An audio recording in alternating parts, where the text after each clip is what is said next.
If you have been wanting to learn how to weave using a pin loom to make these fantastic little creations, I will show you how in today's video.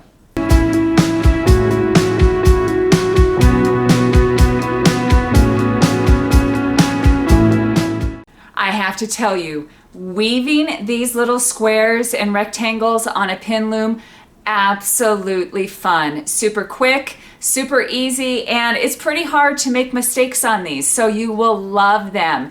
If you need a loom, we have a video on how you take a simple art canvas and create a loom. So no power tools in the saw variety that's needed. All you need to do is drill some holes, and we have the video with the link down below so that you can make your own loom.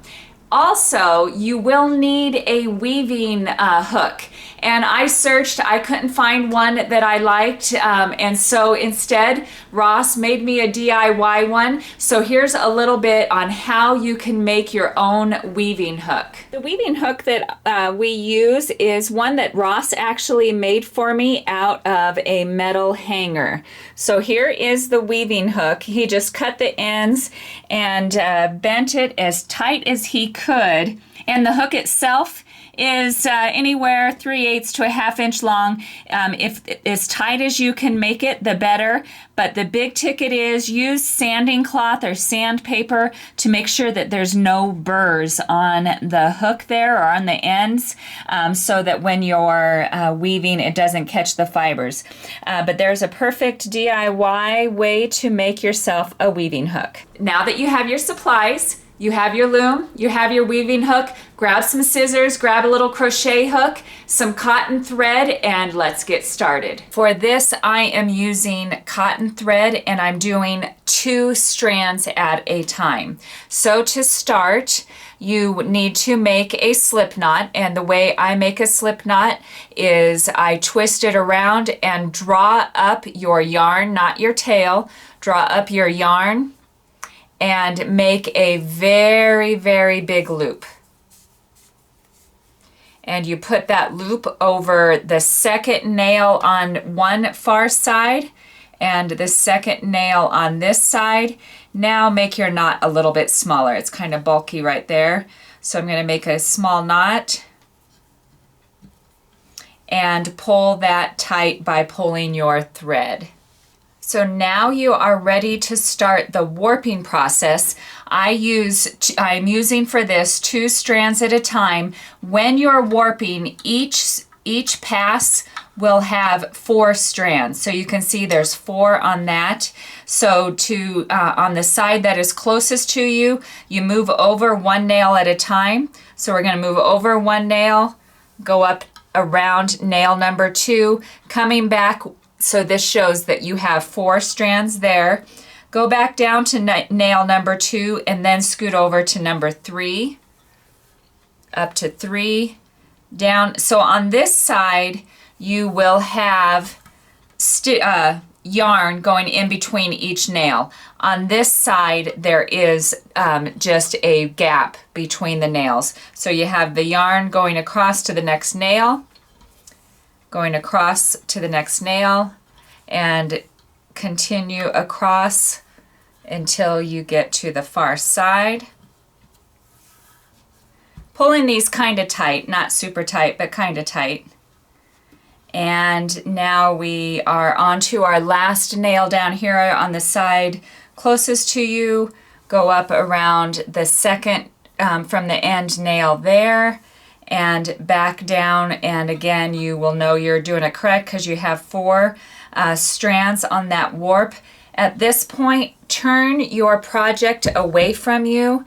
So now you have your string up here on the left, and this is where you need to start using your weaving hook. So it's just an up and down rhythm all the way across. You're not splitting your warp. So you have 4 up, 4 down, 4 up, 4 down.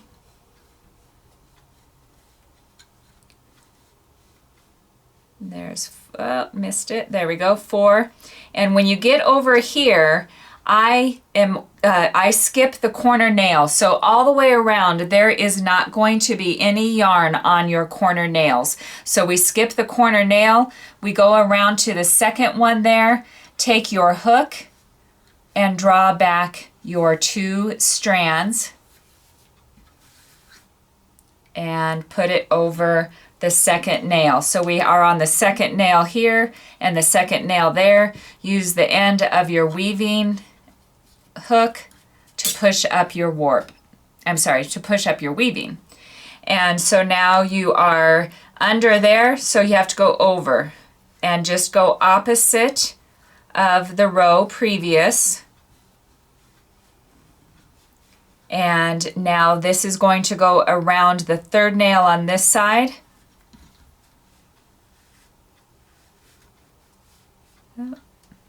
There we go. And put it over the third nail on this side. So pull it tight. So we have 1, 2, 3, 1, 2, 3.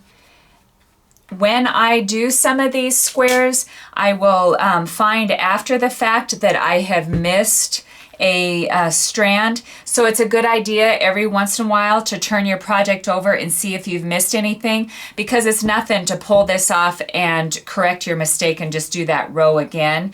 But it is a big deal if you discover it down here. I think what makes this pattern so attractive to me is the basket weave that is so nice and uniform. You have straight lines, your threads are not overlapping. Checking on the back, the same thing is happening, nothing is overlapping, but you'll see that they get twisted right here.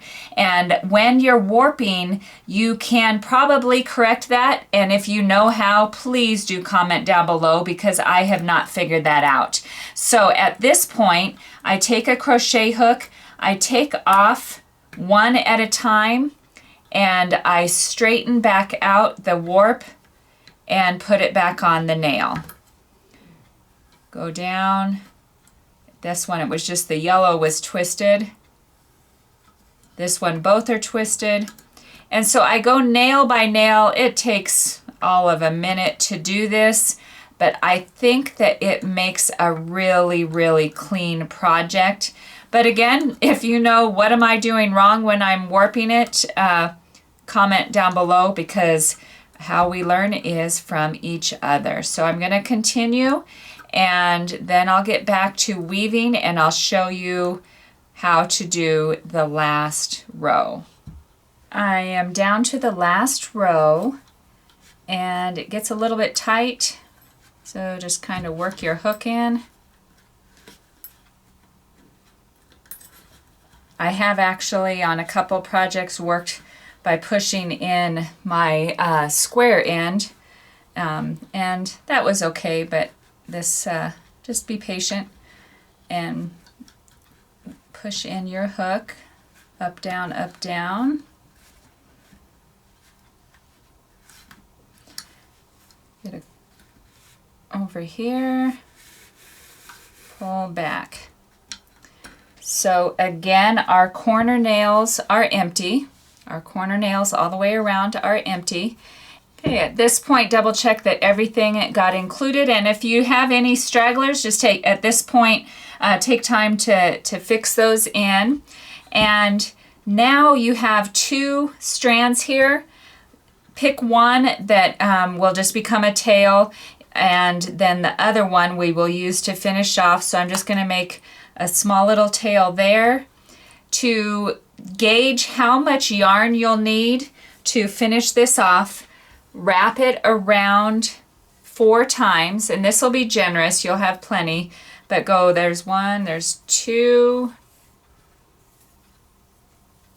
3, and 4. Oh, and that's the end of my yarn anyhow, so just pull that back off. Again, that was just for measurement. And now you need to pull that yarn to the back. So in that corner spot, leave your short tail alone and grab a hold of your yarn that you just cut and draw it to the back. And this was about, maybe a half of a ball of the cotton yarn to do this project. I didn't have a wrapper on it anymore, so I don't know the brand. Okay, so at this point, your string is to the back, and you have your crochet hook. Put your crochet hook down in the middle of the warp of your first nail. Draw forward your yarn. Now you put your hook down in that corner. So you are between the thread and the wood, and draw forward your yarn and bring it through the loop on your hook. So now you have just one loop still left on your hook. Turn your project, go down through the center of the warp of your next one. So now you're below the nail, in between your first row of weaving and your wood, and draw that string forward. You have one on the hook, pull it through the one loop on the hook. Continue again to the next warp, pulling it through the one loop on the hook.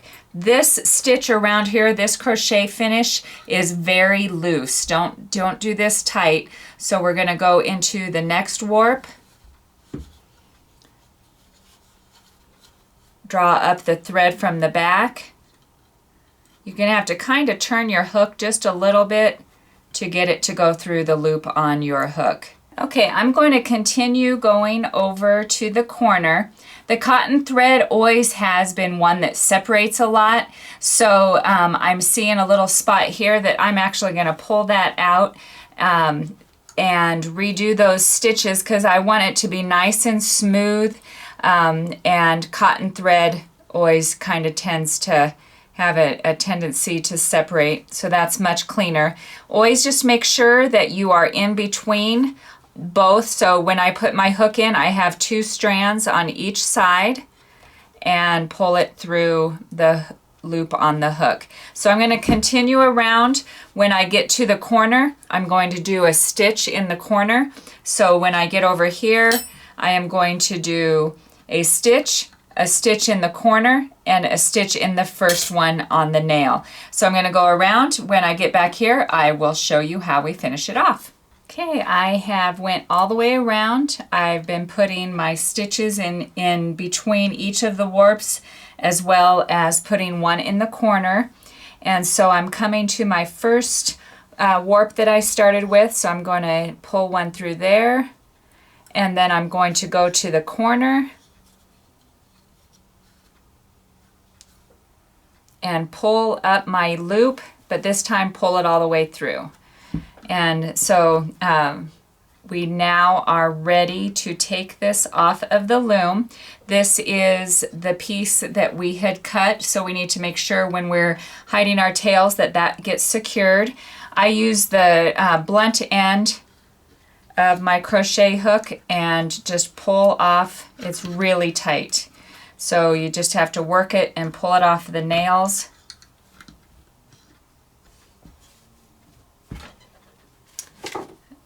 Okay, we have it pulled off.